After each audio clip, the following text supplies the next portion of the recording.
राम राम प्यारे मित्रों, आप सभी को जय श्री राधे, जय श्री कृष्णा। और बताइए कैसे हो आप सभी लोग। आशा करते हैं आप लोग अच्छे होंगे, हम भी अच्छे हैं। चलिए आज सुनाएंगे आपको दोहा नंबर 8। कल हमारा दोहा नंबर 7 समाप्त हुआ था, उसके साथ चौपाई भी समाप्त हुई थी। रामायण पढ़ना, रामायण सुनना बहुत ही अच्छा होता है। रामायण जरूर पढ़े, जरूर सुने। 8वें दोहा में कहा जा रहा है, इसमें कहते हैं भाग छोट अभिलाष बढ़, करूं एक विश्वास, ओ पेहि सुख सुन सुजन सब, खल करे हरे उपहास। इसमें कहते हैं भाग छोट अभिलाष बढ़, करूं एक विश्वास, ओ पेहि सुख सुन सुजन सब, खल करे हैं उपहास। लखन सिया रामचंद्र शंकर हरिओम। कहते हैं भाग छोट अभिलाष बढ़, मतलब मेरा भाग छोटा है। मतलब भाग छोट अभिलाष बढ़, मेरा भाग छोटा है। मेरा भाग क्या है? छोटा है। और इच्छा बहुत बड़ी है। मतलब क्या कहा जा रहा है इसमें, बड़ा कर हूं एक विश्वास। विश्वास जो होती है इच्छा होती है, विश्वास जो इच्छा है। इच्छा मतलब बहुत बड़ी है, इच्छा जो मेरी है वो बहुत बड़ी है। परंतु मुझे एक विश्वास है कि इसे सुनकर सज्जन सभी सुख पावेंगे और दुष्ट हंसी उड़ावेंगे। बिल्कुल सही बात है।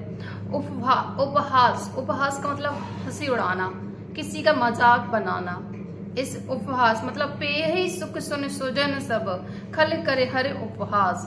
मतलब जो अच्छे लोग होंगे वो जरूर आनंदित होंगे, हमारे काम को देख के, हमारी रुचि को देख के जरूर प्रसन्न होंगे।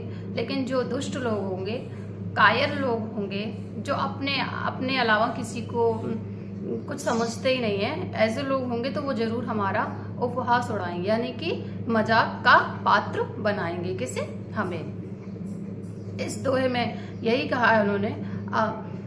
कहते हैं चौपाई शुरू हुई हमारे यहाँ से। कहते हैं हो खल परिहास होइत मोरा, ओ काके कई कल कंठ कठोरा। राम सिया राम, सिया राम जय जय राम। राम सिया राम, सिया राम जय जय राम। हो हसही बगदादुर जात काही, ओ हसही मलिन खले बिमल बत कहीं। राम सिया राम, सिया राम जय जय राम। राम सिया राम, सिया राम जय जय राम। तो कहते हैं खल परिहास होए हित मोरा। कहा जा रहा है किंतु दुष्टों के, इसमें कहते हैं किंतु दुष्टों के हंसने से मेरा हित ही होगा। कहते हैं कि दुष्टों के हंसने से मेरा हित ही होगा। जो भी व्यक्ति होगा भाई, वो कहीं ना कहीं से बुराई कर रहा है तो हमारे बारे में चर्चा कर रहा है ना। कहने का मतलब यही है। जो दुष्ट लोग हैं, जो अपने आप को, अपने अलावा किसी को नहीं समझते, किसी को नहीं जानते मित्रों, तो इसमें वही कहा जा रहा है कि जो दुष्ट लोग हैं, जो ज्यादा ही दिमागदार इंसान होते हैं, वो मेरा अगर उपहास उड़ा रहे हैं, मजाक उड़ा रहे हैं, तो मुझे उससे लाभ ही है। मेरे बारे में चर्चाएं हो रही है ना, बस इससे अच्छा क्या जान सकते हैं हम। तो मेरा हित ही होगा। मधुर कंठ वाली कोयल कोए तो कठोर ही कहा करते हैं। जैसे कोयल होती है, इसमें उदाहरण, एक एग्जाम्पल दे दिया गया है। इस उदाहरण में कहते हैं कि जैसे कोयल होती है ना, वो कितना ही सुरीली बोल ले।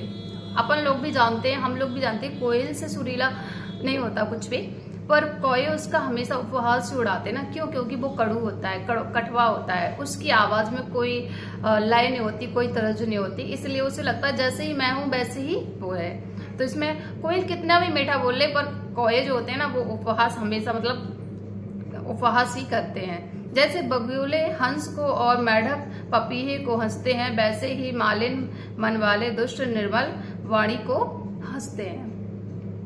कहते हैं हो कविति रस किनारा में पदने हो, उतने कैसे सुखद हास्य रस एहू। राम सिया राम जय जय राम। हो भाषा फनिति भोरे मति मोरी, ओ हंस बेजोगे हंसी नहीं खोरी। राम सिया राम जय जय राम। राम सिया राम जय जय राम।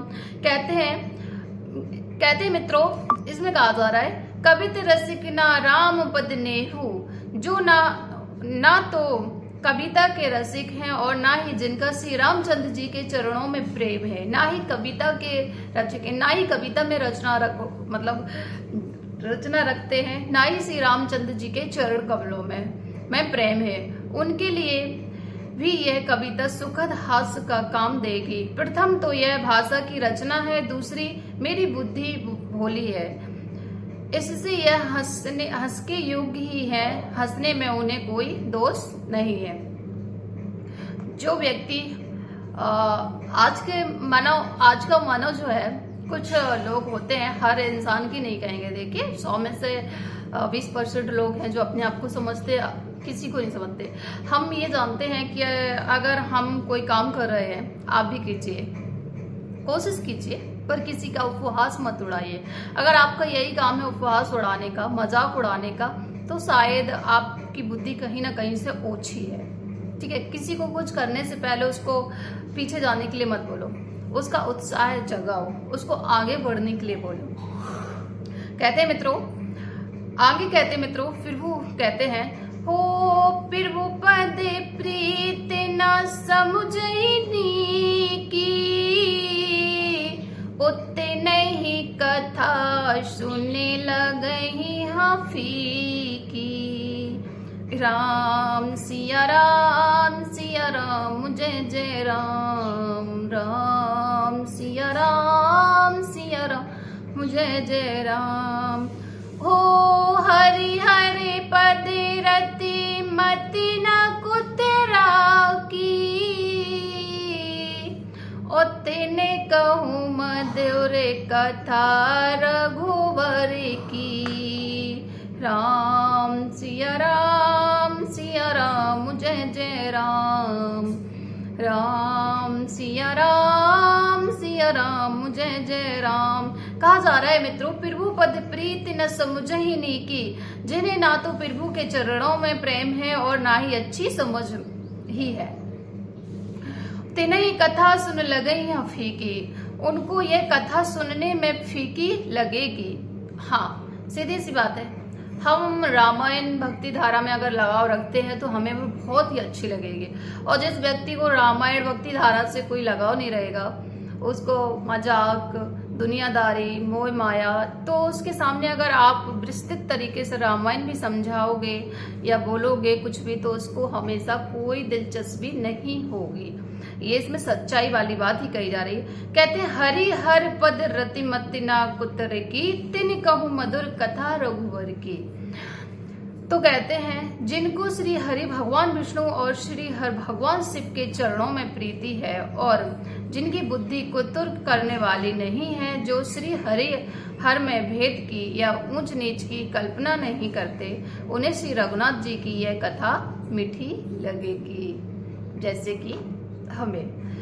ठीक है, मानते हैं, हालांकि इतना ज्ञान नहीं है, उम्र के हिसाब से ज्ञान होना बहुत जरूरी है। नहीं कह सकते कि हम बहुत बड़े ज्ञानी हैं या बहुत बड़े वो हैं, लेकिन हाँ, रामायण में रुचि बचपन से रही है। हम नहीं कहते हैं कि हमें बहुत ज़्यादा जानकारी, लेकिन जैसा समझ में आता है वैसा रामायण जरूर पढ़ते हैं। और कोशिश आप लोग भी कीजिए, आप भी पढ़िए, अच्छा लगता है रामायण पढ़ना। रामायण